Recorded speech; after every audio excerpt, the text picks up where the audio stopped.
Orang yang terlalu banyak bicara itu kan biasanya memang jarang berefleksi, sulit berpikir mendalam. Kalau ngomong terus ya pada akhirnya hatinya sendiri mati, yang hidup mulutnya. Assalamualaikum warahmatullahi wabarakatuh. Ada 6 petunjuk. Kalau tadi yang 5 syarat itu berarti untuk membersihkan diri kita dari dosa-dosa, dari maksiat. Kalau dalam dunia tasawuf, ini namanya takholli, pembersihan dengan 5 syarat. Sekarang aspek tahalli, 6 petunjuk. Apa yang harus kita lakukan biar hidup kita ini bermanfaat, berguna. Jadi satu ketika ada seseorang datang meminta nasihat kepada Syekh Ibrahim bin Adham. Jadi dia meminta nasihat begini, wahai Syekh, tolong beri kami wasiat agar kita ini menjalani hidup dengan bermanfaat. Nah, Syekh Ibrahim menjawab 6 hal. Nah, ini 6 petunjuk untuk mengisi hidup. Kata Syekh yang pertama begini, jika engkau melihat orang sibuk dengan dunia, maka sibukkan dirimu dengan akhirat. Jadi ini semacam membaca hikmah keluar. Coba lihat di sekeliling kita. Kita akan sering sekali melihat orang yang sibuk dengan dunia. Orang yang repot dengan dunia. Nah, mari kita ambil pelajaran, begitu sadar, iya ya, orang itu loh, wong perkara dunia saja diurusi sampai segitunya. Itu namanya sibuk dengan dunia. Nah, begitu kita sadar ini, jangan kok terus kita memaki orang ini, mencela orang ini, enggak. Tapi kita terus masuk ke dalam. Kalau begitu, aku jangan begitu. Aku akan menyibukkan diriku dengan yang lebih hakiki, yaitu sibuk memperbaiki diri untuk akhirat. Jadi pelajaran pertama dari Syekh Ibrahim, kalau engkau melihat orang sibuk dengan dunia, sibukkanlah dirimu dengan akhirat. Jadi ini kan mudah kita cari kesibukan dunia itu ya di sekeliling kita, tiap hari kita melihat kesibukan orang dengan dunia. Kerepotan orang dengan hal-hal duniawi. Jadikan itu pelajaran, setiap kali melihat peristiwa atau fenomena semacam itu, mari kita sibukkan diri kita dengan akhirat. Jadi baliknya ke kita itu sebagai pelajaran bahwa kalau begitu aku jangan seperti mereka yang hanya sibuk dengan dunia. Aku harus fokus pada yang lebih hakiki, yaitu kehidupan akhirat.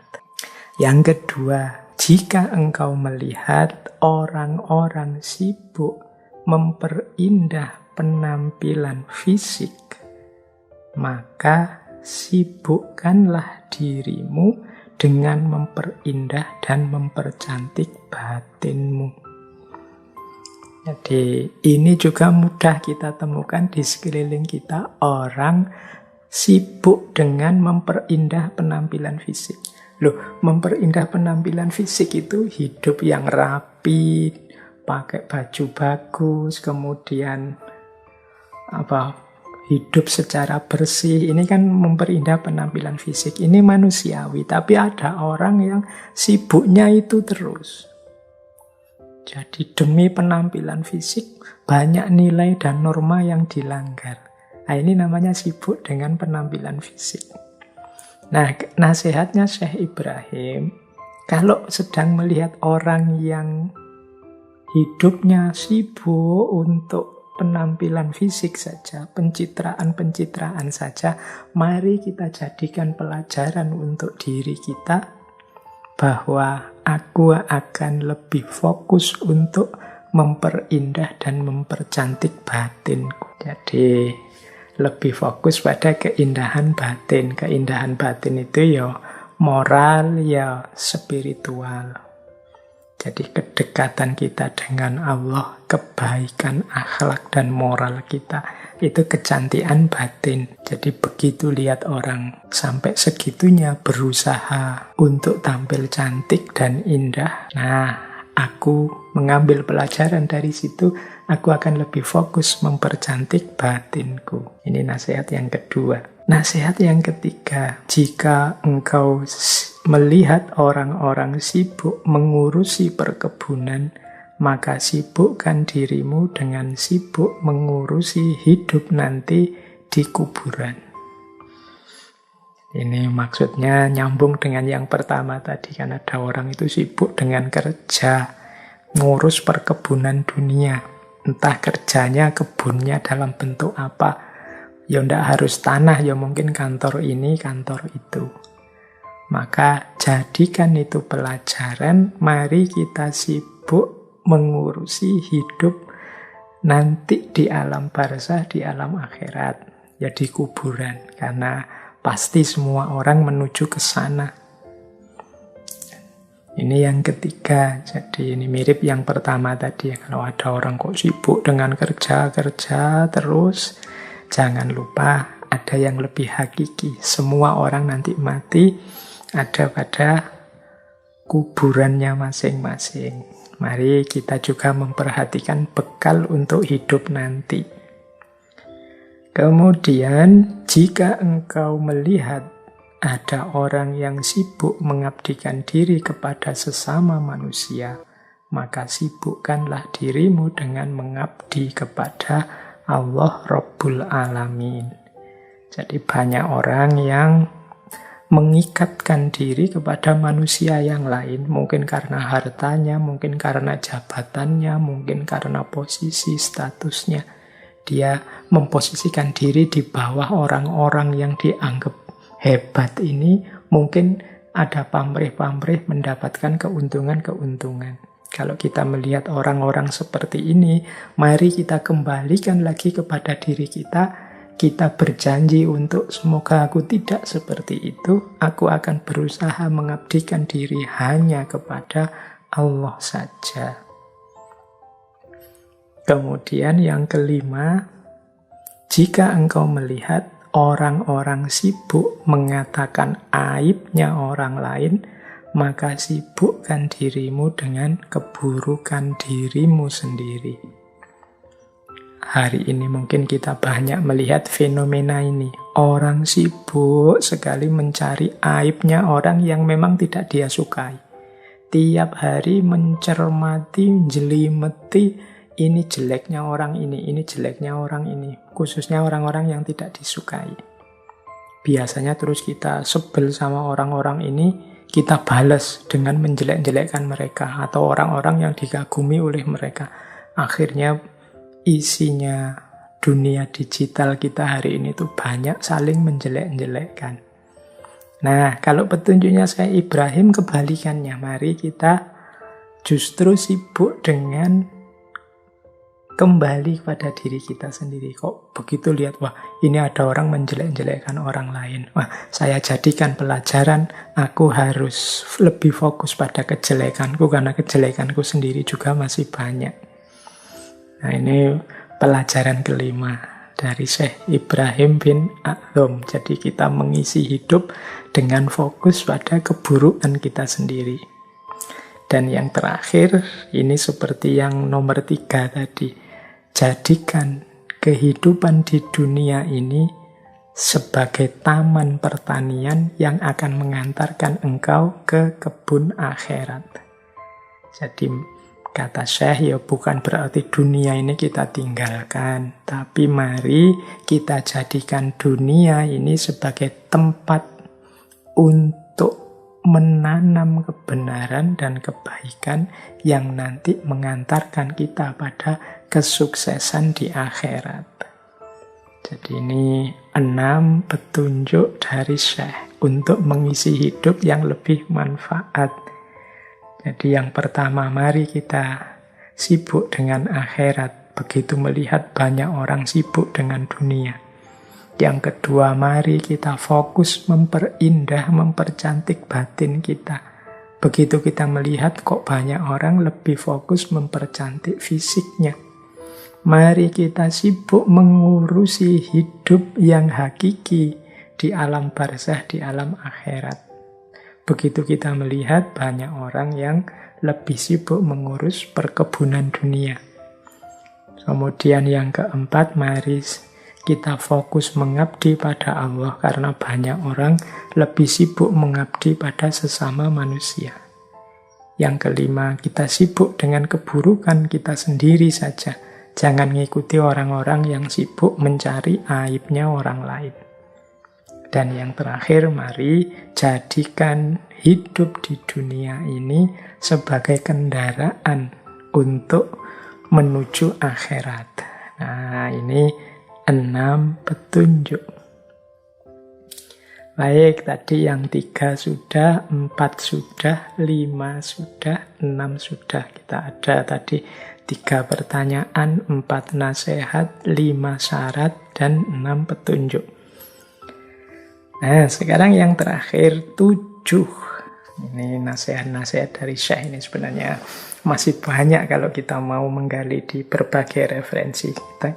Kita ambil santai-santai saja yang mungkin bisa manfaat untuk hidup kita. 7 wasiat dari Syekh. Ini sebenarnya satu riwayat yang menceritakan pesannya Syekh Ibrahim bin Adham untuk para tamunya. Jadi satu ketika datang banyak tamu ke kediaman beliau, yang tamu-tamu ini minta dinasehati. Akhirnya diberikanlah oleh Syekh Ibrahim bin Adham ini 7 wasiat, 7 pesan untuk tamu-tamunya. Yang pertama pesannya Syekh Ibrahim begini. Man kathuro kalamuhu fala tatma'u fi yakdhoti qalbihi. Pesannya Syekh, ingat-ingatlah barang siapa yang banyak omong, banyak bicara, maka jangan berharap bisa hidup hatinya. Jadi terjaga hatinya. Yakdhoh itu terjaga. Jadi man kasuro kalamuhu falatat ma'u fi yakdhoti kolbihi. Barang siapa banyak bicaranya, maka jangan harap bisa bangun hatinya, bisa hidup hatinya. Ya karena orang yang terlalu banyak bicara itu kan biasanya memang jarang berefleksi, sulit berpikir mendalam. Kalau ngomong terus ya pada akhirnya hatinya sendiri mati. Yang hidup mulutnya. Kemudian yang kedua, ya kalau sekarang mulut itu bisa diganti dengan jempolnya. Karena kita ngomong hari ini kan tidak hanya lewat suara tapi juga lewat chat, lewat teks di media sosial. Yang kedua, man kasuro kalamuhu falatat ma'u fi antasila ilaihil hikmah. Barang siapa yang banyak bicaranya, maka jangan harap untuk bisa sampai ke level hikmah. Level hikmah itu mudahnya untuk mengambil pelajaran-pelajaran utama dalam hidup. Ya karena orang sibuk ngomong terus, sibuk komentar terus. Tidak ada waktu untuk mencerna kebenaran, mencerna kebaikan. Pada akhirnya dia tidak sampai pada level hikmah. Itu pesan kedua kepada para tamunya. Yang ketiga, man kathura ikhtilatuhu bin nasi falatat ma'u fi nawalihi khalawatal ibadah. Barang siapa yang terlalu banyak pergaulannya dengan manusia, maka jangan harap memperoleh manisnya ibadah. Ini bukan berarti kita dilarang bergaul dengan orang lain. Ya manusia itu makhluk sosial. Pasti dia membutuhkan orang lain, perlu untuk berinteraksi dengan orang lain. Tapi semuanya ada waktunya, ada jatahnya. Jangan terlalu banyak ikhtilat dengan orang lain, yaitu nanti akan berpengaruh pada diri kita. Dan kata Syekh, membuat kita sulit memperoleh manisnya ibadah. Manisnya ibadah itu kan kita peroleh ketika kita bisa merasakan asyiknya bersama Allah. Sementara kalau kita sudah terlalu asyik, terlalu tercampur, terlibat dengan orang lain, ya kita nyamannya ketika ikhtilat dengan orang lain. Ketika kita kholwat dengan Allah, kehilangan rasa akhirnya. Mungkin menurut kita jadi tidak asyik. Asyik itu kalau ada orang lain ngomong bisa saut-sautan dan lain sebagainya. Nah, ini pesan yang ketiga. Ya, memahaminya bukan berarti jangan bergaul, tapi jangan terlalu banyak bergaul. Kemudian yang keempat, man afroto fi hubbid dunya khifa alaihi su'al khotimah wal iyadzu billah. Jadi yang kedua, barang siapa yang berlebihan mencintai dunia, maka ditakutkan ia akan meninggal dalam kondisi su'ul khotimah. Wal iyadzu billah, semoga kita dapat perlindungan dari Allah dalam hal ini. Nah, ini juga penting ya, orang yang terlalu berlebihan mencintai dunia, ya hidupnya sepenuhnya untuk mengejar hal-hal duniawi. Kuatirnya sampai meninggal itu pikirannya hanya sibuk tentang keduniaan saja. Ini bisa membuat dia meninggal dalam kondisi su'ul khotimah. Wal iyadzu billah. Semoga kita terlindung dari situasi semacam ini. Kemudian yang kelima, mangkana jahilan falatarju fihi hayatal qalbi. Barang siapa bodoh, maka jangan harap hatinya hidup. Wah, ini sebenarnya sindiran bagi kita untuk yuk terus belajar biar ndak bodoh. Terus nambah ilmu, nambah wawasan biar ndak bodoh. Karena kalau kita ndak belajar, wawasannya sempit, ya mudah untuk matinya hati. Matinya hati itu kan karena dia gelap, tidak ngerti kiri kanan, tidak luas, tidak terang. Nah, memperoleh keluasan dan keterangan di dalam kolbu itu ya antara lain dengan ilmu. Maka orang itu semakin dia sempit wawasannya, sempit juga hatinya. Maka mangkana jahilan falatarju fihi hayatal qalbi. Barang siapa bodoh, jangan harap hatinya hidup. Kemudian man ikhtara suhbata dzulmi falatarju fihi istiqomatad din. Barang siapa yang lebih memilih bersahabat dengan orang zalim, maka jangan berharap akan mendapatkan istiqomah dalam agama. Jadi kalau jelas ada orang zalim, ya kita jangan mendekat, apalagi dijadikan sahabat, suhbatat dzulmi. Mengapa? Ya paling tidak dengan bergaul akrab dengan orang yang zalim, kita sulit menegakkan nilai-nilai agama, kita sulit istiqomah menjalankan petunjuk dan perintahnya agama. Ya pasti saja orang yang zalim yang mengarahkan kita kepada kezaliman, atau memberi kita fasilitas-fasilitas hasil dari kezalimannya. Maka kalau jelas kita berhadapan dengan orang zalim, ya jangan dekat-dekat, jangan jadi sahabatnya, biar tidak merusak agama kita. Kemudian man tolaba ridon nasi faqallama yanalu ridallahi ta'ala. Barang siapa yang mencari ridhonya manusia, maka tidak akan dia sedikit pun mendapatkan ridhonya Allah. Hidup kita ini sebenarnya dalam menjalankan amanat baik sebagai hambanya maupun khalifahnya, targetnya sebenarnya adalah ridhonya Allah. Mengapa begitu? Karena kita ini banyak kelemahan, banyak kekurangan. Agak sulit bagi kita untuk secara sempurna tuntas menjalankan amanah sebagai hambanya dan khalifahnya. Satu-satunya harapan kita adalah Allah ridho dengan apa yang kita lakukan. Jadi Allah berkenan, meskipun belum tuntas kita menjalankan amanat kehambaan, amanat kekhalifahan, tapi Allah sudah ridho dengan yang kita lakukan, itu alhamdulillah. Karena memang yang memerintah kita kan Allah. Berarti kalau Allah sudah ridho, sudah sesuai, berarti kita sudah ada di jalur yang benar. Jadi orang-orang yang hanya mencari ridhonya manusia, tidak fokus pada ridhonya Allah, ya ini orang yang tidak pinter. Karena amanat hidupnya di dunia ini dalam rangka mencari ridhonya Allah, bukan ridhonya manusia.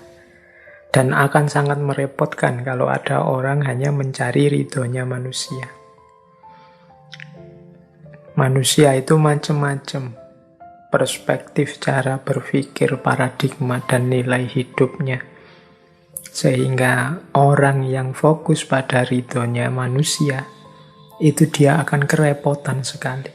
Mungkin yang dia lakukan menyenangkan orang tertentu, tapi menyusahkan orang yang lain. Mungkin yang dia lakukan disukai sekelompok orang, tapi dibenci orang yang lain. Ya mudahnya kalau teman-teman cek di medsos, mungkin teman-teman punya YouTube, punya channel, punya apa sendiri. Mungkin dianggapnya, wah ini loh sebenarnya penting, bagus, luar biasa. Kok masih ada yang tidak suka ya?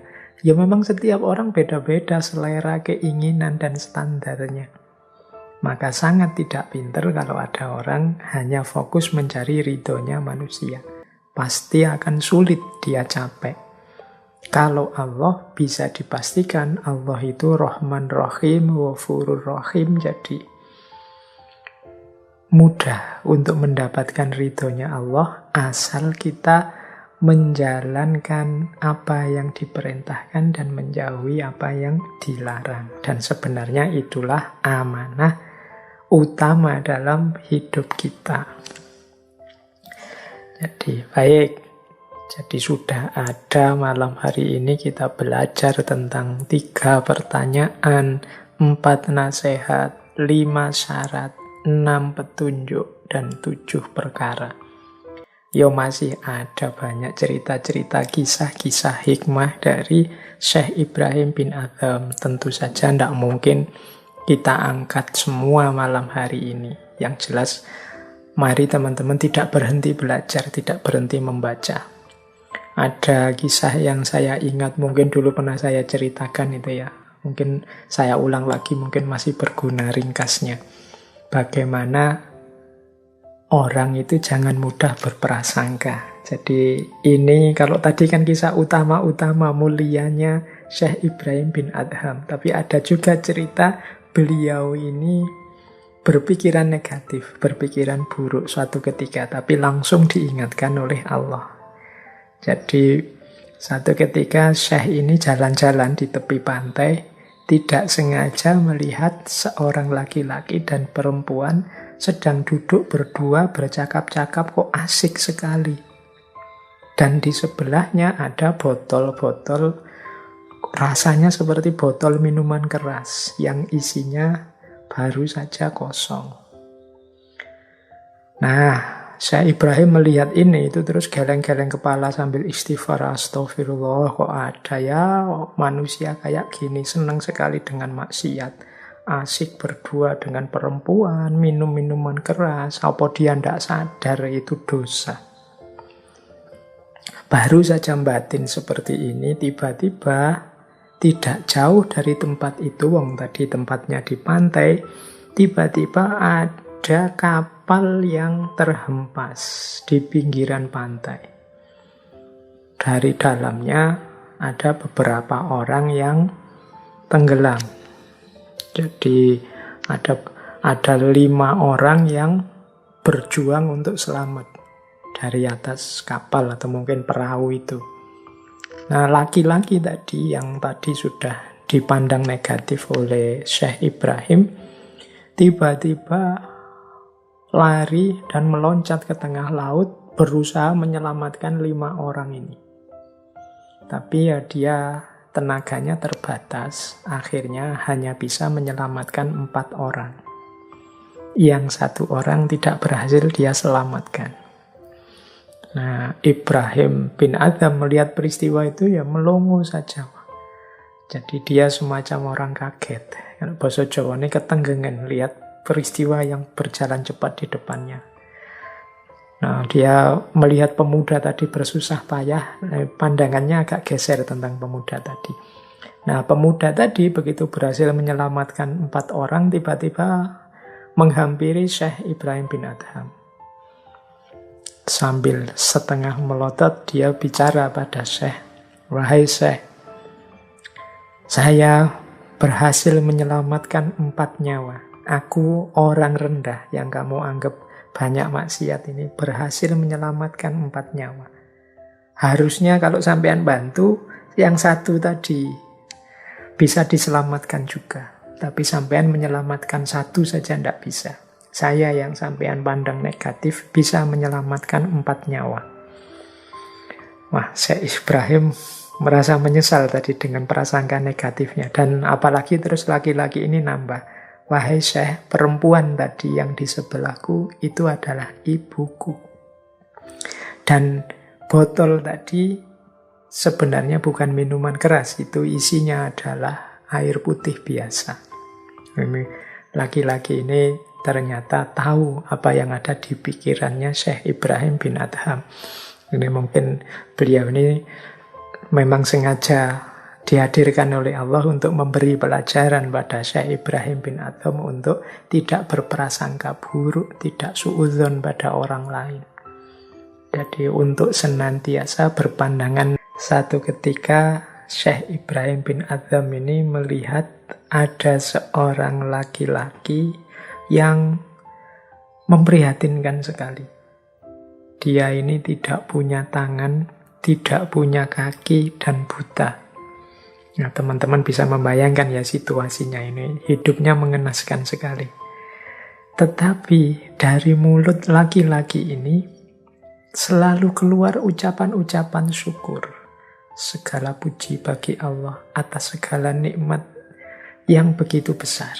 Jadi alhamdulillahirabbil alamin. Selalu muncul kalimat-kalimat pujian, rasa syukur kepada Allah. Nah, Syekh Ibrahim takjub dengan orang ini. Kemudian bertanya, "Wahai Tuan, saya melihat sampean ini begitu mengenaskan, memprihatinkan hidupnya.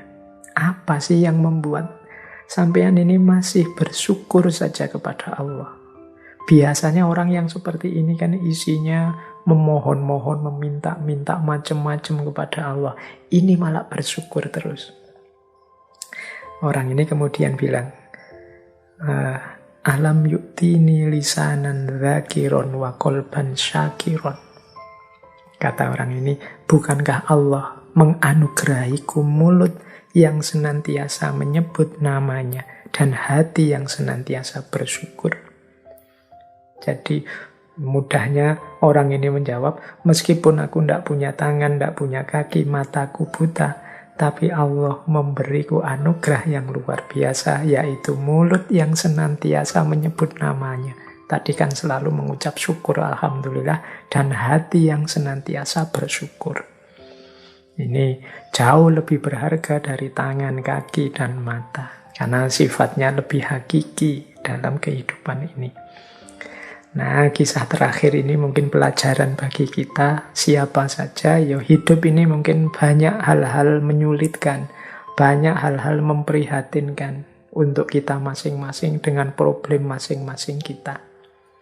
Tapi jangan lupa, Allah memberi nikmat banyak untuk kita yang sering tidak kita sadari. Nikmat iman, nikmat Islam, nikmat kesadaran untuk berbuat baik, nikmat mulut yang masih mau menyebut namanya, nikmat semangat untuk menjalankan perintahnya, dan masih banyak lagi yang lain.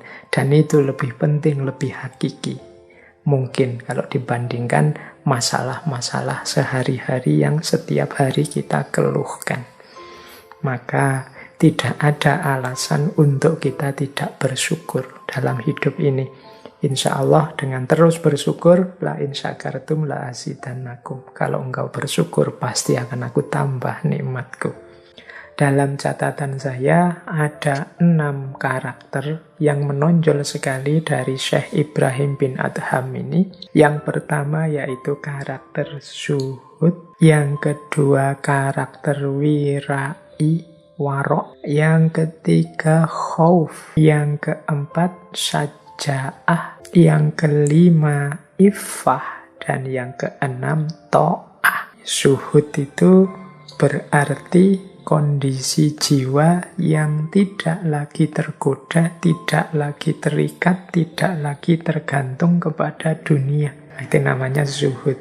Jadi orang zuhud itu ya sudah tidak tertipu dan tergoda lagi oleh dunia. Zuhud bukan berarti miskin. Ada beberapa sufi itu yang kaya raya, tapi kekayaan tidak melekat di hatinya.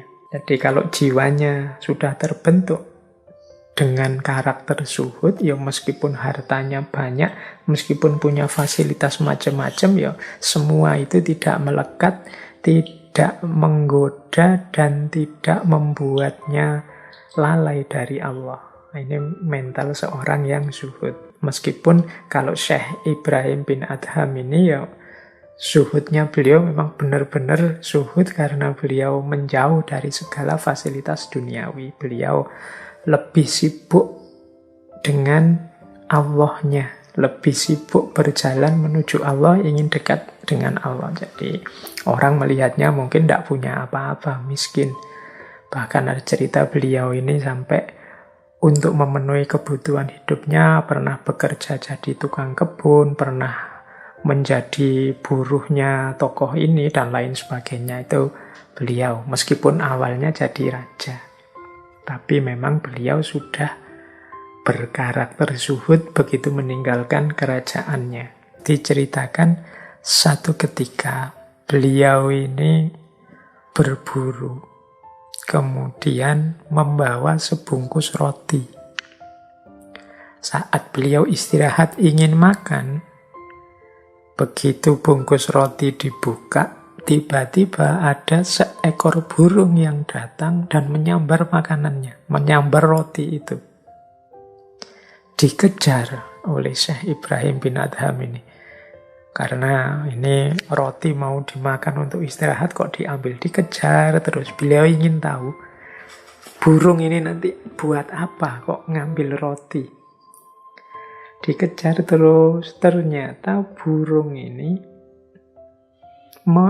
terbang mengarah ke satu jurang. Jadi makin penasaran si Ibrahim bin Adham ini, diikuti terus, termasuk turun ke bawah jurang. Ternyata di bawah jurang, burung ini sedang menyuapi seseorang yang sedang terikat sendirian. Jadi heran si Ibrahim bin Adham ini, kok bisa seekor burung mengambil roti dan diberikan untuk menyuapi orang yang sendirian terikat. Akhirnya ditolonglah orang ini oleh Syekh Ibrahim. Ditanya orang ini, kok sampean bisa ada di bawah jurang sendirian? Orang ini jawab, saya itu dirampok. Tapi oleh para perampok setelah harta diambil, saya diikat, dilempar ke dalam jurang. Tidak tewas, tapi ya kesakitan sendirian, tidak bisa apa-apa karena diikat. Kata orang ini, selama 7 hari saya di bawah jurang ini, saya makan dari burung gagak ini. Jadi burung ini datang selalu membawa makanan untuk saya. Nah, kejadian ini berkesan dalam diri Syekh Ibrahim bin Adham. Ternyata kalau memang kita pasrah kepada Allah, Kalau memang hidup ini kita persembahkan hanya untuk Allah saja, dan kita yakin bahwa rezeki itu sepenuhnya diatur oleh Allah, tidak takut apapun, insya Allah hidup kita lebih tenang.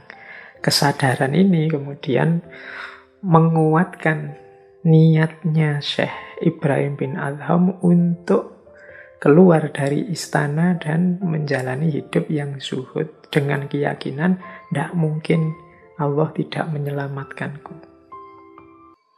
Setiap jatah dan rezekiku pasti sudah ditetapkan oleh Allah. Dengan keyakinan dan tawakal seperti ini, kemudian Syekh Ibrahim bin Adham mantap hatinya untuk lanjut hidup sebagai seorang zahid. Yang kedua, karakter beliau yang lain, ya tentunya wirai, warok. Ini kalau dalam tasawuf, warok itu kemampuan menahan diri. Kemampuan untuk hati-hati menjaga diri agar tidak jatuh dalam dosa, tidak jatuh dalam khilaf dan alpa. Ini namanya warok. Jadi warok itu kalau kata Imam Ghazali kan ada 4 jenis. Ini mungkin sedikit ya sisipan pendapatnya Imam Ghazali. Jadi yang pertama adalah warok itu orang yang memang menghindar dari salah, dosa, maksiat. Ini level pertama. Ini definisi kita selama ini itu orang warok itu ya orang menjaga diri, menghindarkan diri dari hal-hal yang dosa, yang maksiat, yang khilaf, yang alpa. Kalau warok level kedua ini tingkatan waroknya orang-orang soleh. Ini tidak hanya menghindar dari dosa dan maksiat, tapi juga dari hal-hal yang syubhat. Hal-hal yang syubhat itu hal-hal yang sebenarnya ini ragu. Ada yang bilang boleh, ada yang bilang tidak boleh. Ada yang bilang ini baik, ada yang bilang tidak baik. Jadi masih ada beda-beda pendapat. Nah, orang warok level kedua ini lebih milih menghindar kalau itu masih syubhat. Jadi ini boleh atau tidak, ini baik atau tidak. Itu kalau masih ada perdebatan, masih ada beda-beda pendapat, milih jalan yang paling selamat, yaitu dihindari. Warok level 3 ini ketika kita meninggalkan sesuatu yang sebenarnya ini boleh dan memang tidak buruk, tapi bisa saja membuat kita terjerumus pada hal-hal yang buruk. Nah, ini dihindari. Jadi misalnya apalah, kita melakukan kebaikan tapi ini kalau saya melakukan ini bisa jadi nanti saya tergoda atau terjebak dalam kesombongan atau membuat saya merasa besar atau nanti orang-orang menganggap saya terlalu agung karena dilihatnya saya ini pinter segalanya. Kalau gitu mending tidaklah. Saya merasa tidak kuat kalau terlalu dipuji tinggi-tinggi, itu mudah sombong saya itu. Ini terus sebenarnya itu boleh dilakukan, tidak buruk, tapi khawatir dengan itu saya jatuh pada keburukan, ya akhirnya ini tidak dilakukan, meskipun itu boleh. Ada warok yang keempat. Ini kelompoknya para siddiqin, kata Imam Ghazali. Jadi kelompok siddiqin ini menghindari segala hal yang tidak mendukung kita untuk taat atau dekat kepada Allah. Nah, ini warok level siddiqin. Jadi kalau kita menilai segala apa yang akan kita lakukan, akan kita jalankan itu dari ukuran kalau saya melakukan ini diridhoi Allah atau tidak, membuatku tambah dekat dengan Allah atau tidak, membuatku tambah sadar untuk patuh pada Allah atau tidak. Kalau tidak, mending saya tinggalkan. Ini waroknya orang-orang siddiqin. Jadi diukur dari apakah yang saya lakukan ini membuatku lebih dekat, lebih taat kepada Allah atau tidak. Jadi ada 4 level warok ternyata menurut Imam Ghazali. Jadi yang pertama menghindar dari dosa kemaksiatan, yang kedua menghindar hal-hal yang syubhat, Yang ketiga, menghindar dari hal-hal yang dibolehkan, tapi bisa membuat kita terjerumus pada yang buruk. Dan yang keempat, menghindar dari hal-hal yang tidak membuat kita lebih dekat dan lebih taat kepada Allah. Nah, ini namanya warok. Dan Syekh Ibrahim bin Adham, ya tentu saja beliau ada di level yang keempat. Beliau ini termasuk para siddiqin. Ya kalau sekedar terhindar dari dosa dan maksiat mungkin sudah jadi karakter, sudah mendarah daging. Tapi beliau ini ada di level tidak akan melakukan sesuatu yang tidak membuat kita semakin dekat kepada Allah dan tambah taat kepada Allah. Mengapa harus pakai ini? Mengapa kok harus diukur kita tambah dekat atau tidak pada Allah? Ya karena rumusnya hidup kita ini kan inna lillahi wa inna ilaihi roji'un. Jadi perjalanan hidup kita ini perjalanan kembali kepada Allah. Berarti apa? Rute hidup yang benar itu berarti yang semakin dekat kepada Allah. Karena kita akan kembali lagi kepada Allah. Berarti perjalanan hidup kita ini harusnya tambah dekat, tambah dekat, tambah dekat kepada Allah. Karena kita sedang berjalan ilaihi roji'un. Kok rasanya tambah jauh, kok malah Allah sering lupa dan lain sebagainya, ya kita harus evaluasi lagi hidup kita. Jangan-jangan kita ada di rute yang salah. Atau langkah kita jangan-jangan keliru, harusnya menuju Allah atau malah kebalikannya. Nah, ini watak kedua. Watak dan karakter ketiga dari Syekh Ibrahim bin Adham itu adalah beliau ini masyhur sekali di kalangan para sufi, punya karakter khauf, rasa takut kepada Allah yang besar sekali. Jadi ini yang membuat beliau bahkan sampai istana pun ditinggalkan. Jadi beliau sangat takut kalau mengundang mendatangkan murkanya Allah dalam hidup ini. Nah, ini watak yang ketiga. Kemudian yang keempat, syaja'ah, berani. Kalau ini ya, saya tidak perlu menjelaskan lagi ya. Untuk meninggalkan istana yang mewah dengan segala fasilitas ada, dan menjalani hidup sebagai seorang zahid yang tidak memiliki apa-apa selain Allah saja, ini pasti butuh mental berani. Beliau tidak hanya tahu apa yang harus dijalankan, tapi ya memang berani menjalankannya. Kebanyakan kita kan sampai di level tahu mana yang ideal, mana yang sebaiknya aku lakukan. Tapi kurang aspek syaja'ah ini, berani menjalankan, berani menghidupkan apa yang kita yakini sebagai kebenaran, sebagai kebaikan. Nah, ini salah satu karakternya Syekh Ibrahim bin Adham ini adalah syaja'ah. Kemudian iffah. Iffah ini menjaga diri. Iffah itu nanti gandeng dengan wirai. Jadi orang yang warok itu biasanya juga punya karakter iffah. Iffah ini nanti melahirkan muru'ah, kehormatan diri. Jadi kemampuan seseorang menjaga dirinya. Dan yang terakhir ta'ah. Ta'ah ini taat, patuh pada apapun perintahnya Allah. Tidak nawar, tidak mengeluh, apapun yang diinginkan oleh Allah dijalankan. Yang utama, yang baik, apakah itu yang wajib, yang sunnah, semuanya dijalani. Nah, ini mental ta'ah. Begitu yakin bahwa ini perintahnya Allah, ya dijalankan. Apapun itu jenis dan bentuknya. Jadi dalam dunia tasawuf itu dikenal dua jenis makom posisi seseorang.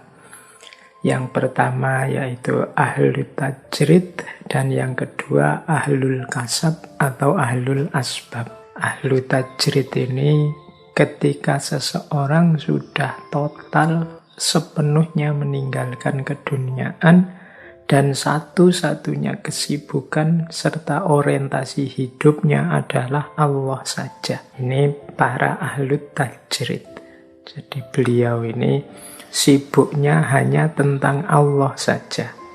Segala kebutuhan keduniaan yang lain sama sekali tidak menjadi pertimbangan dan dipasrahkan sepenuhnya kepada Allah. Nah, ini para ulama yang ahlu tajrid, dan mereka tidak akan mengeluh, tidak akan protes apapun situasi duniawi yang diberikan oleh Allah kepadanya. Fokus hidup mereka satu-satunya hanya Allah saja. Kesibukannya hanya tentang Allah saja. Sisanya segala pernik kehidupan mereka dipasrahkan sepenuhnya kepada Allah. Ini namanya ahlu tajrid. Ini juga makom yang diberikan, dianugerahkan oleh Allah pada seseorang ketika memang levelnya sudah nyampe ahlu tajrid ini. Ada yang ahlul kasab. Ahlul kasab ini kadang disebut ahlul asbab. Ini seperti kita. Kalau kita ini kan masih terikat oleh sebab akibat. Kalau ingin punya memenuhi kebutuhan-kebutuhan kita, ya kita harus kerja, kita harus belajar, kita harus, ini ahlul asbab, kita masih terikat oleh sunatullah dalam kehidupan. Beliau ini, Syekh Ibrahim bin Adham ini, ya beliau ahlu tajrid. Maka nanti memahami nasihat-nasihat beliau, petuah-petuah beliau itu ya antara lain kita pahami dalam konteks beliau yang ahlu tajrid. Orang yang memang sudah sepenuhnya mempersembahkan hidup untuk Allah saja. Sementara semua kebutuhan duniawinya dipasrahkan pada Allah, apapun yang diberikan oleh Allah kepadanya. Dan ini tidak bisa pura-pura, tidak bisa gaya. Kita yang masih ahlul asbab, tidak bisa ngaku-ngaku ahlu tajrid. Demikian juga sebaliknya. Kalau teman-teman ngaji kitab hikam itu, dalam hikmah yang kedua dari kitab hikam itu ada kalimat, kalau tidak salah seperti ini. Irodatuka tajrid ma'a iqamatillahi iyaka fil asbab minasyahwah al-khofiyah wa irodatukal asbab ma'a iqamatillahi fit tajrid inhitatun anil himmah al-aliyah. Jadi keinginanmu untuk bertajrid berarti melepaskan semua yang duniawi hanya untuk Allah saja. Ma'a iqamatillahi iyaka fil asbab, sedangkan Allah masih memposisikan kita dalam ranah sebab akibat. Kita harus bekerja, kita harus mencari rezeki, ada keluarga yang jadi tanggungan kita, dan lain sebagainya. Jadi masih ada kewajiban-kewajiban duniawi yang perlu kita tunaikan sebagai amanah. Kok kita terus ingin segera masuk ke ranah tajrid? Itu kata Syekh Ibnu Athaillah, minasyahwah al-khofiyah, termasuk syahwat yang tersembunyi.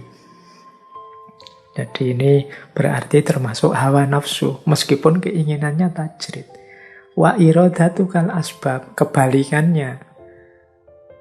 Orang yang masih ingin sibuk dengan hal-hal duniawi, padahal oleh Allah sudah diberi anugerah tajrid loh sebenarnya.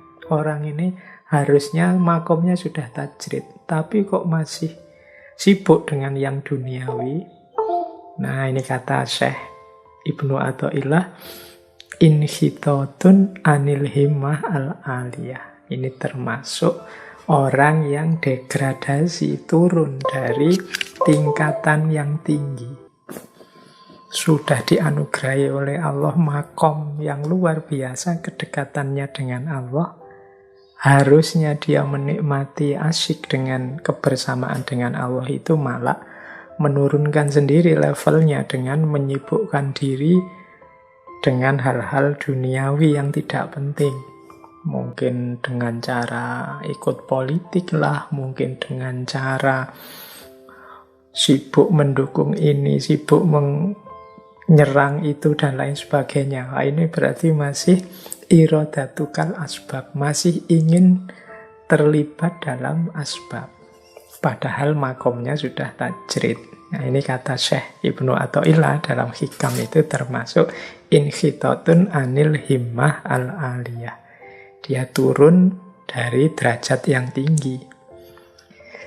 Nah, Syekh Ibrahim bin Adham ini tentu saja beliau ada di makom tajrid. Bagaimana tidak, wong beliau ini raja yang jadi posisi tertinggi, tapi tiba-tiba saja semua ditinggalkan dan tidak berat sama sekali.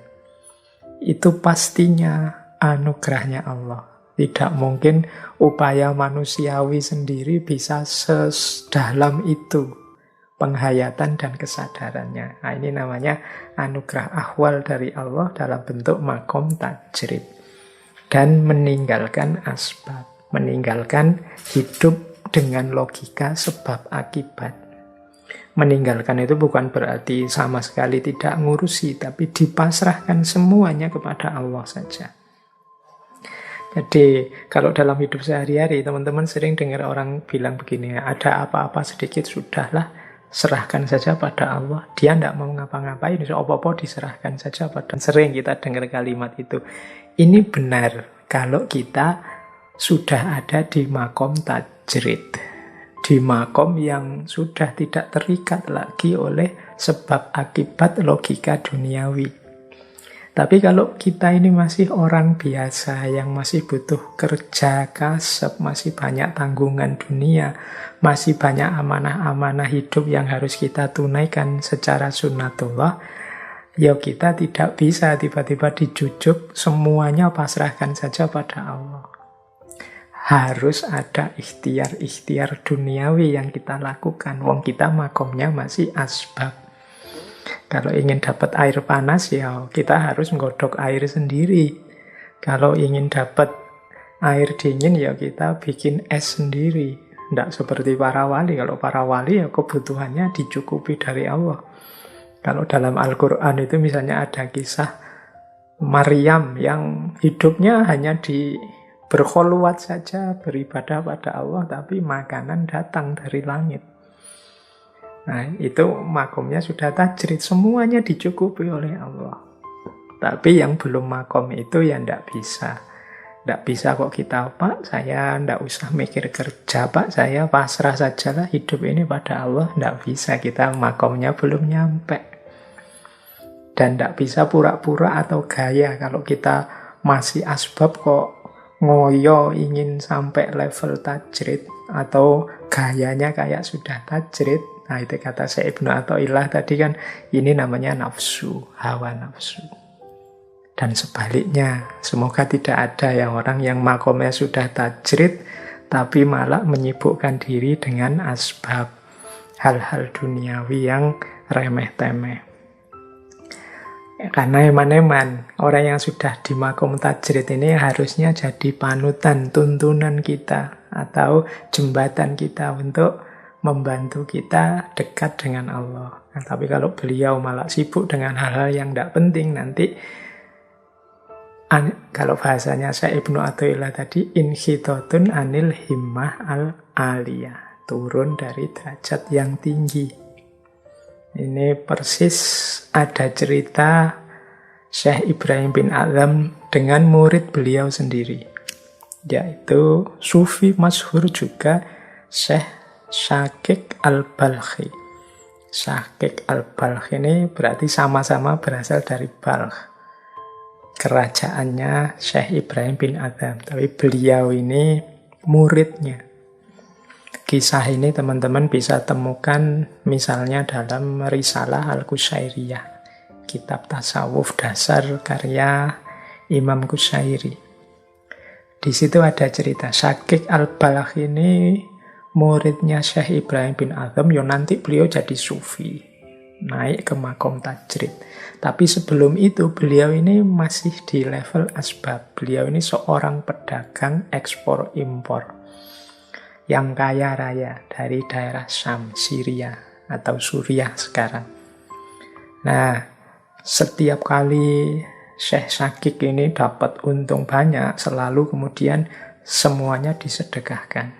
Ya termasuk kepada gurunya. Nah, satu ketika Syekh Syakik ini minta izin sama gurunya untuk berangkat dagang. Karena memang sudah waktunya berdagang. Pamit beberapa minggu untuk tidak ikut kajian gurunya, beliau ingin berdagang.